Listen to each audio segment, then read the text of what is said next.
to provide you with this quick definition from the US Department of Agriculture, which defines a food desert as an area with a poverty rate of at least 20% and where at least a third of the population lives more than a mile from a supermarket or a large grocery store.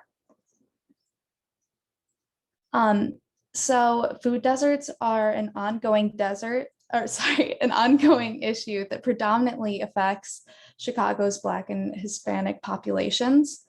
Cook County is projected to have 785 food insecure people in 2020, making it the third most in the country.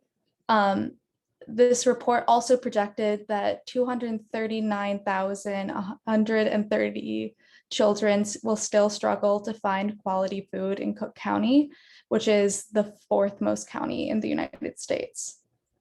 And African Americans make up approximately 1/3 of Chicago's population, but almost 80% of the population lives in persistently low or volatile food access areas. The majority of food deserts in Chicago are located on the south and west sides, where the city, most of the city's African American and Latinx populations live. And so juxtaposing the two maps on the left, you can see the connection between poverty, race, and food insecurity caused by food deserts. And this disparity is a result of historic, systemic, and racist policies such as redlining. And as a result, a white Chicagoan lives 8.8 years longer than a Black Chicagoan. And that was before COVID. COVID has only exacerbated this disparity. And more than half of that gap is driven by chronic diseases. And one of the biggest drivers of chronic diseases is diet. So that just further compounds the issue. And the COVID pandemic has only worsened this problem of food insecurity. It has made it harder for Black and Latinx families to afford enough food to feed their families and expose the longstanding health challenges for these communities that were hit harder,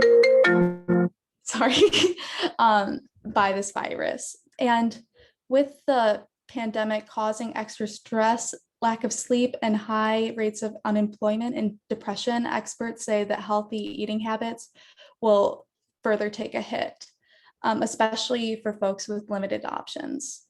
And on child poverty, the Chicago Coalition for the Homeless estimates that families make up 40% of Chicago's homeless population.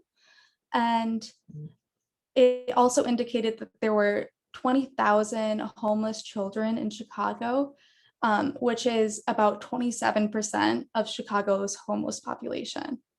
And children who are homeless go hungry at twice the rate of other children, have 3 times the rate of emotional and behavioral problems, and are 8 times more likely to repeat a grade. So now we'll transition to Cincinnati. Hey everyone, I'm Jonathan. I am the other internal J2 coordinator at UC along with Anish. I'm going to be talking a little bit about food insecurity and childhood poverty in Cincinnati. So Sarah did a great job of defining the idea of a food desert, and I want to look at what food deserts look like in Cincinnati. So the map here on the left, it includes red and black areas. The red areas are locations that are within a 10-minute bus ride of a large supermarket store. So one where you could conceivably find healthy food options that could supplement a diet from a convenience store, for example. So you can see there is reasonably good coverage of the city. A lot of the black areas on the map, though, tend to be areas where a lot of minorities live, where there's less access to healthcare, less access to transportation, and these issues are compounded by a lack of access to healthy food options. As a result, over 25% of the population of Cincinnati lives in a food desert, and 33% of families in the city suffer from food insecurity. This is a major issue, not just for our community, but it affects students in our schools, like we mentioned with CPS earlier. It affects people when they come into college. It affects college students right now. We're going to be talking a little bit more about the impacts of food insecurity on our communities in the breakout rooms coming up a little bit later. It is also a crucial issue with childhood poverty. So like we mentioned, children experiencing homelessness tend to be far more likely to experience food insecurity as well. Cincinnati has the 5th highest poverty rate in the nation. So this is affecting thousands of children all over our city. And it is really important that we are not only aware of this issue, but are taking steps to address it. So UC does have some resources in place that we'll be talking a little bit about in the breakout rooms as well. And then moving on to look at Thailand as well. This is an important discussion to have regarding COVID because things, as Sarah mentioned, have just been exacerbated by this pandemic. So looking at food insecurity in particular, one major issue was that thousands of migrant workers were forced to leave Thailand back home. That could be to Burma or any of the other surrounding countries. These workers were essential for maintaining farms and for producing food in the country and for the country.